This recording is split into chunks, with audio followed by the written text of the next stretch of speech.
Continuando con la estadística descriptiva, tenemos lo siguiente. El propósito de la estadística descriptiva es la recolección, organización, tabulación, presentación y reducción de la información. En otras palabras, se encarga de gestionar los datos de una manera que facilite su comprensión.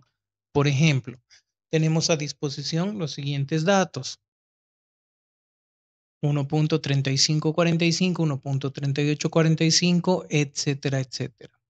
¿Qué es lo que hace la estadística descriptiva utilizando el motor de Minitab? En la pestaña de estadística, estadísticas básicas y posteriormente resumen gráfico, vamos a obtener, introduciendo dichos datos que están en la columna. Nosotros colocamos esos datos en la columna, seleccionamos las variables, que son datos, generalmente se da doble clic y nos muestra los resultados como estadística descriptiva. Es posible observar que los datos por sí solos no nos, o sea, es posible observar detalles de manera gráfica que por sí los datos de manera individual o analítica no nos muestran. En este caso se muestra una curva de ajuste normal y detrás un histograma.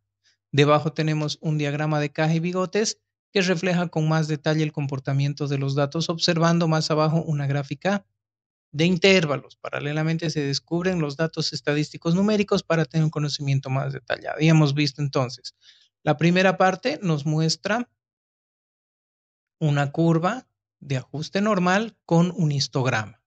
Debajo nos muestra un diagrama de caja y bigotes y más abajo tenemos los intervalos de confianza, tanto la media como de la mediana.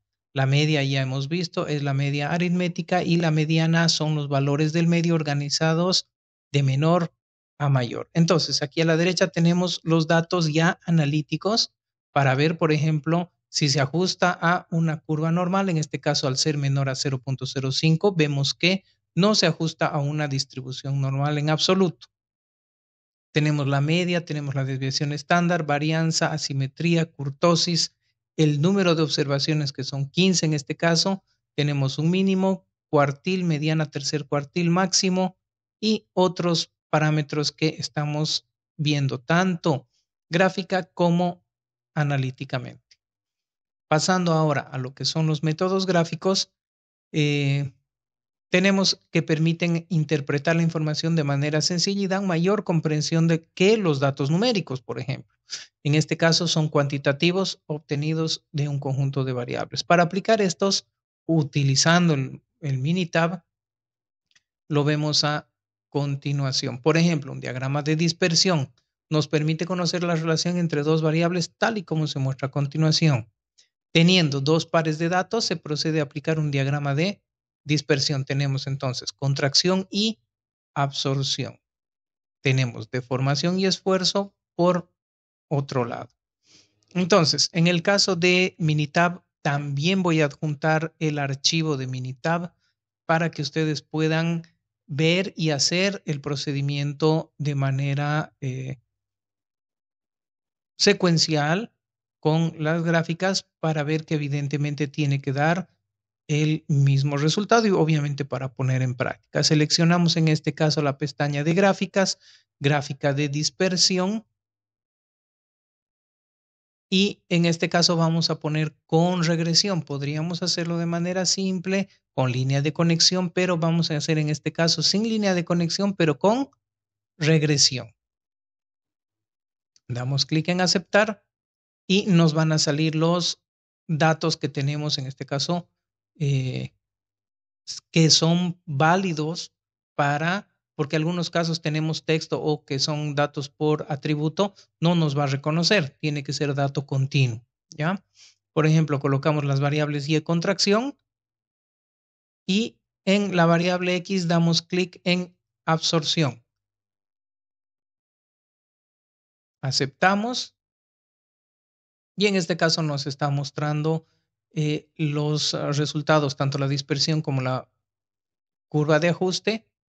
Y esta es la gráfica de dispersión, de deformación versus esfuerzo, y en este caso de contracción versus absorción. En el primero tenemos una correlación negativa, estamos en duda porque evidentemente no hay los datos no están tan cerca de la línea, entonces no sabemos si hay correlación. En el segundo caso podemos ver que sí, evidentemente hay una correlación positiva. Para determinar el grado de correlación se puede hacer uso del coeficiente de correlación, coeficiente de Pearson, R, ya visto en el nivel amarillo.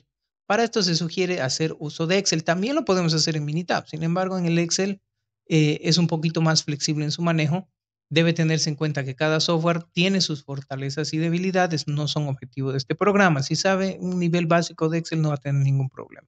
Debe tenerse en cuenta que Minitab tiene también un motor excelente para resolución de ajustes y regresiones y es más completo. En este caso, como estamos aprendiendo, estamos recién embebiéndonos con la herramienta de Minitab, pues vamos a ir a lo clásico, a lo que usa la mayoría de la gente, que es el Excel. Entonces, colocamos los datos, hacemos una gráfica o en todo caso, claro, tenemos que hacer la gráfica de dispersión y a nuestra gráfica le colocamos el ajuste el ajuste lineal. Obviamente hay varias opciones que nos salen y nos muestra tanto la ecuación como el valor R cuadrado.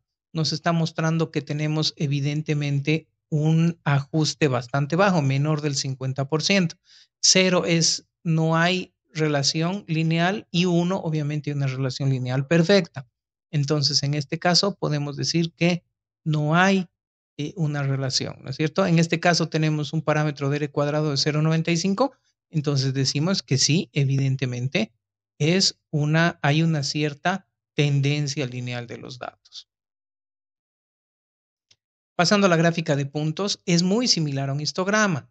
Esta divide los valores de la muestra en pequeños intervalos y representa cada valor o pequeño grupo de valores con un punto a lo largo de una línea de número.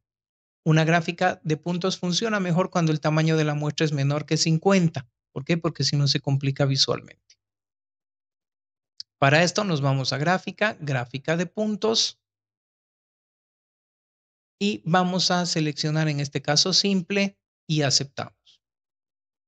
Entonces, hemos visto cuáles son los datos de entrada, datos 2 que están en la hoja de Minitab que se va a adjuntar. Y podemos ver, por ejemplo, en el caso de 0 tenemos 2 observaciones, en el caso de 1 tendríamos que contar uno por uno para ver si son más de 10. En el caso de 2 tenemos 4, no tenemos nada en 3 y 4, en 5 tenemos respectivamente los datos. ¿Qué es lo malo? Que no nos muestra el parámetro cuantitativo, pero ya podemos ver cierta distribución de los datos y podemos decir, esta es una curva con desviación a la derecha, desviación positiva. Por ejemplo, en este caso, tenemos una cola mucho más extensa, una desviación positiva mucho mayor. En este caso, tenemos la gráfica de puntos para la variable de duration o duration. Seguramente los datos de la fábrica tenían este dato como parámetro. Con esto terminamos y continuamos más adelante.